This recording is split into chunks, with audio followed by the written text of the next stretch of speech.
Vous Bonsoir. êtes journaliste pour le magazine L'Express et vous signez un ouvrage intitulé «Les scénarios noirs de l'armée française, comprendre les menaces qui nous attendent». C'est aux éditions Robert Laffont.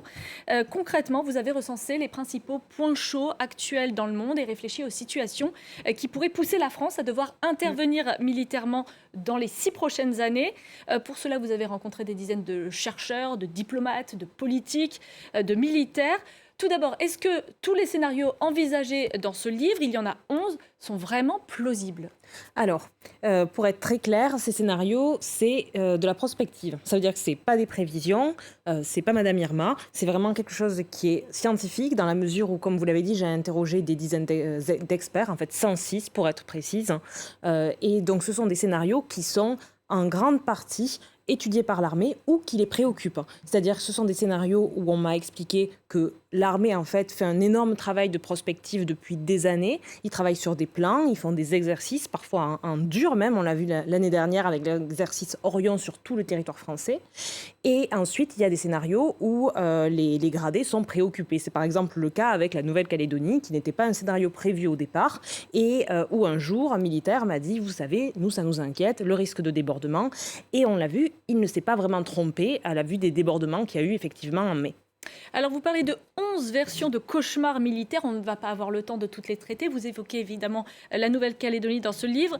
On va en développer quelques-unes. On parlait du Liban il y a quelques instants, en particulier du Hezbollah, soutenu par l'Iran. Jusqu'où tout cela peut-il aller? Que vous disent les experts que vous avez interrogés?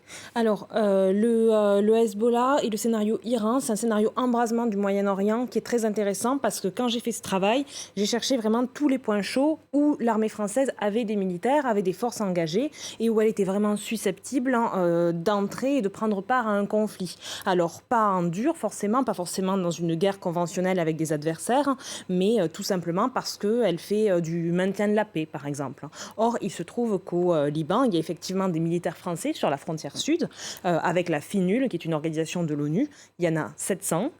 Donc, dans mon scénario, j'imagine un scénario d'escalade qui oppose Iran et Israël. Et dans cette configuration-là, je m'intéresse au Hezbollah, qui est l'une des 6 milices, hein, qui est une sorte d'assurance-vie, me disaient les experts, de l'Iran, et qui, en cas de conflit, d'embrasement de la région, risquait de poser de sérieux problèmes à Israël en termes militaires, en termes d'adversaires, parce que c'est de loin l'armée, enfin la milice la plus rodée, la plus susceptible de vraiment entrer dans un conflit dur avec des vrais dégâts. Un autre scénario catastrophe, c'est la progression des djihadistes en Afrique. Absolument.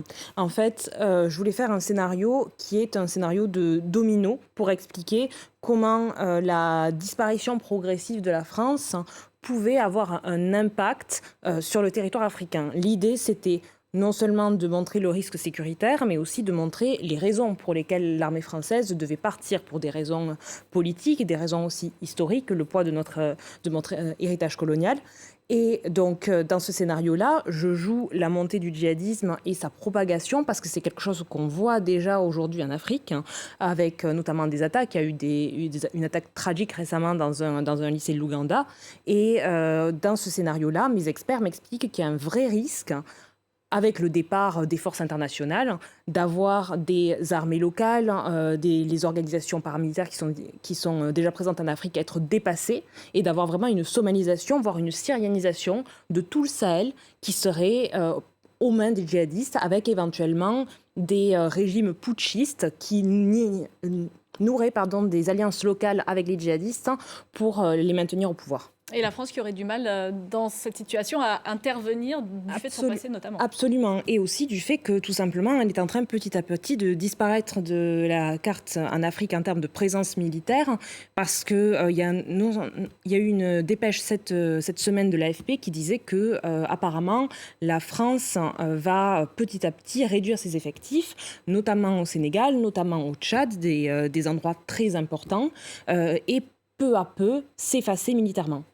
Il y a plusieurs ennemis identifiés dans votre ouvrage. notamment la Russie, mais aussi la Chine. La Chine qui, finalement, joue à la fois en Afrique, en mer de Chine, dans le Pacifique. Oui, en fait, la Chine, c'est un acteur vraiment très intéressant, et même d'un point de vue intellectuel, la stratégie qu'il déploie pour s'assurer une présence un peu partout et pour réussir à grignoter des grains de puissance un peu partout dans le monde, c'est vraiment quelque chose qui est en fait assez fascinant.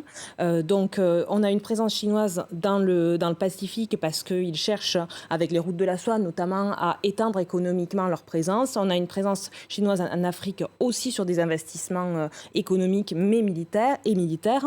Et dans tout ça, eh bien, la Chine cherche aussi à faire petit à petit partir les puissances qui sont déjà là. En l'occurrence, la présence française, c'est le cas en Nouvelle-Calédonie ou en Polynésie. C'est le cas aussi à Madagascar avec les îles éparses françaises qui sont pas très loin du territoire. L'idée avec la Chine, et c'est ça qui en fait pas un adversaire, mais en tout cas une puissance vraiment singulière, c'est que ça va pas forcément être une confrontation conventionnelle avec des armes et des fusils, ça va vraiment être une guerre à bas bruit, ça va être la mort par 1000 coupures. Petit à petit, ils vont s'infiltrer, ils vont faire de l'influence, ils vont vraiment diminuer la puissance et le rayonnement de la France dans les régions que j'ai citées, pour pouvoir s'imposer à terme. En tout cas, c'est ce que me disent les experts avec qui j'ai parlé. Oui, parce que les experts se préparent pas seulement à une guerre conventionnelle, mais également à une guerre informationnelle. Elle est déjà en cours, cette guerre, finalement. Elle est déjà en cours. Je vais reparler de la Nouvelle-Calédonie, mais on l'a particulièrement vu. Ça a été en fait l'un des premiers réflexes de Gérald Darmanin, le ministre de l'Intérieur français, quand il a vu ce qui s'est passé en Nouvelle-Calédonie. Alors, soyons bien clairs, ce qui s'est passé en Nouvelle-Calédonie, ça a une histoire propre, on ne va pas dire c'est la faute des ingérences étrangères. Mais il y a malgré tout eu des ingérences étrangères, notamment venues de l'Azerbaïdjan, notamment venues de la Chine. Et la France, dans tout ça, cherche petit à petit à s'équiper. On a notamment une agence qui est très performante qui s'appelle Viginum, qui s'intéresse sur Internet à la désinformation. Et donc, on essaie de répliquer face à des puissances comme la Chine, mais aussi comme la Russie, qui tentent, via leur propagande, via des opérations par les réseaux sociaux, de nous fragiliser. Alors, ce qui est rassurant, c'est que ce qu'on comprend à travers votre livre, c'est que finalement, l'armée française a conscience de tous ces points chauds du monde sur lesquels elle pourrait potentiellement intervenir. Elle s'y prépare donc mentalement. Est-ce qu'elle s'y prépare d'une autre manière? Est-ce qu'on a le budget suffisant finalement pour pouvoir intervenir partout si ça éclate? C'est la grosse question, c'est le gros paradoxe de l'armée française. L'armée française, depuis la fin des années 90, elle est passée à un modèle qu'on appelle un modèle échantillonnaire. C'est-à-dire qu'on fait on fait tout bien, mais en petite quantité. Ceux qui sont critiques disent qu'on a une armée bonsaï.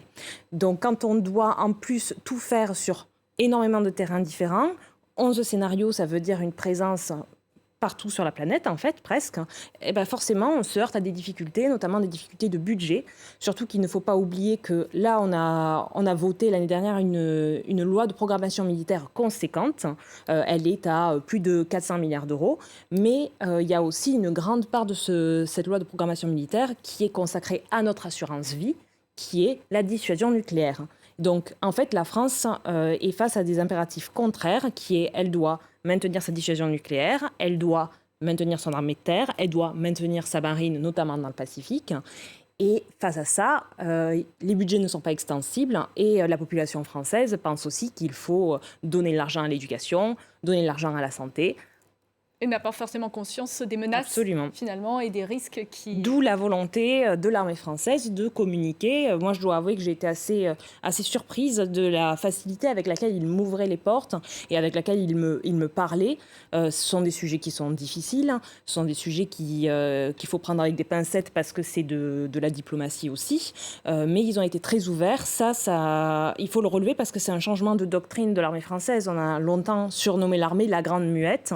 Or, aujourd'hui, notamment depuis les affaires du faux charnier de Gaucy, où des paramilitaires de Wagner avaient décidé de mettre un faux charnier pour accuser l'armée française en Afrique, eh bien l'armée a décidé de réagir pour contrer la désinformation.